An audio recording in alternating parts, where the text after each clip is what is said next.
Jack Sharkey wasn't born into fame. He built it, punch by punch, heartbreak by heartbreak. He was born Joseph Zukauskas, the son of Lithuanian immigrants. But that name didn't carry much weight, so he borrowed from two of the toughest men in the game, heavyweight bruiser Tom Sharkey and the legendary Jack Dempsey, and stepped into the ring as Jack Sharkey, hoping their names would open doors his own couldn't.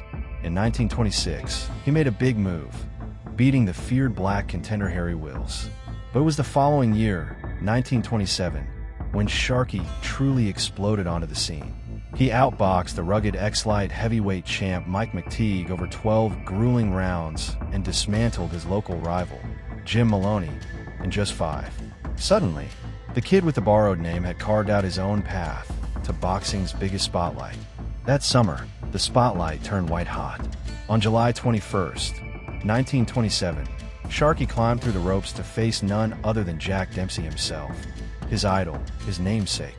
The winner would get a shot at the heavyweight crown, held by Gene Tunney. 4-6 rounds. The two men tore into each other like wolves.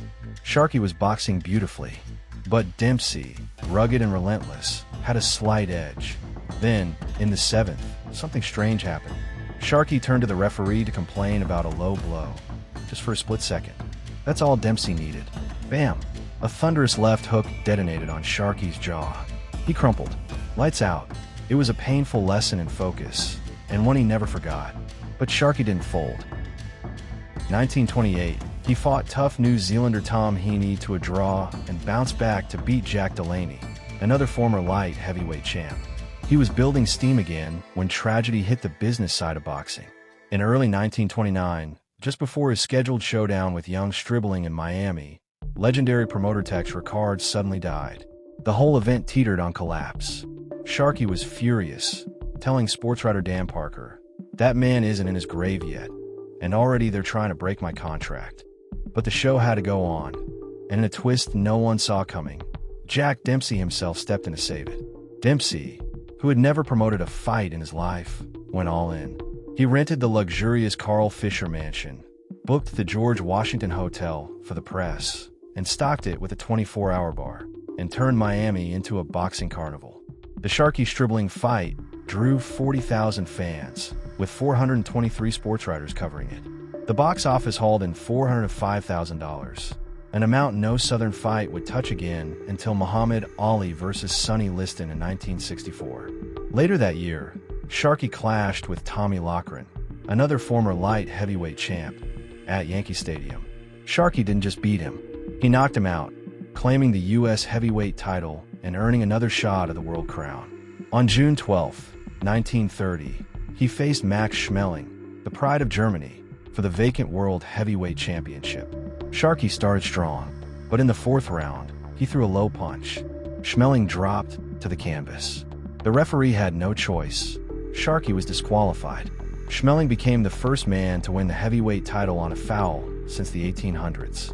It was a humiliating night for Sharkey. But boxing doesn't forget easily. In October 1931, Sharkey got back to work and beat the hulking Italian giant Primo Carnera. That one opened the door again. On June 21st, 1932, at the Madison Square Garden Bowl in New York, Sharkey finally got his rematch with Schmeling. It was close. It was ugly. The judges were split, but the decision went to Sharkey. He was finally the heavyweight champion of the world. His reign didn't last. A year later, in June 1933, Sharkey met Carnera again, this time with the title on the line. The giant Italian battered Sharkey, and in the 6th round, it was over. Sharkey was no longer champion, but he had made history. He was the first heavyweight champ to both win and lose the title to European fighters, Schmeling and Carnera. Years later, Floyd Patterson and Oliver McCall would repeat that odd distinction. But back then, it was unheard of. Sharkey would later claim that both his rematch wins, against Schmeling and Carnera, were fixed. Nobody ever proved it, but the whispers never stopped. After that, Sharkey drifted. He took a year off, fought a few uninspired bouts, and then, in 1936, faced the young, terrifying force that was Joe Louis. It didn't last long. Sharkey hit the deck in the 3rd round, knocked out cold. But in doing so, he became the only man in history to fight both Jack Dempsey and Joe Louis, two of the biggest legends the sport has ever known. Jack Sharkey retired with a record of 38 wins, 14 losses, 3 draws, and 13 knockouts. He was a puzzle of a fighter. When he was on, he was brilliant. Fast hands, smart movement, real power. But he could also fall apart in the ring. As the Cyberboxing Zone once put it, when he was good, he was very good. But when he was bad, he was awful. Still, no one could deny it. Jack Sharkey's journey through boxing was anything but ordinary. It was wild, emotional, and unforgettable. Just like the man himself. Years after he'd hung up the gloves, Jack Sharkey wasn't done with boxing. Not by a long shot. He may have left the ring as a fighter, but he returned in a new role. One that placed him right in the heart of two of the most thrilling fights the world had ever seen. It was December 10th, 1958, and the lights at the Forum in Montreal were blazing. The arena was packed to the rafters, and this wasn't just any fight. It was one of the first World Championship bouts ever broadcast on live television. The world was watching in black and white as the great Archie Moore put his light heavyweight title on the line against the rugged Canadian slugger, Yvon Durrell. And, standing between them as referee, none other than Jack Sharkey, former heavyweight champ, now holding the whistle in the storm. From the opening bell, chaos erupted. In just the first round, Moore hit the canvas 3 times. Each time, the crowd thought it was over. Sharkey leaned over, counted with the eyes of a man who'd been there himself. Moore kept getting up. In the 5th, he was dropped again. But somehow, through raw instinct or sheer refusal to lose, Moore found his fire.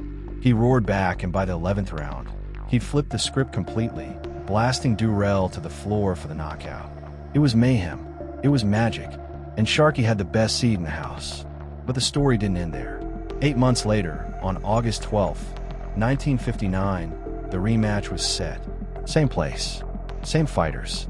And once again, Jack Sharkey was called in to keep order in the madness. If the first fight was a war, the second was a demolition.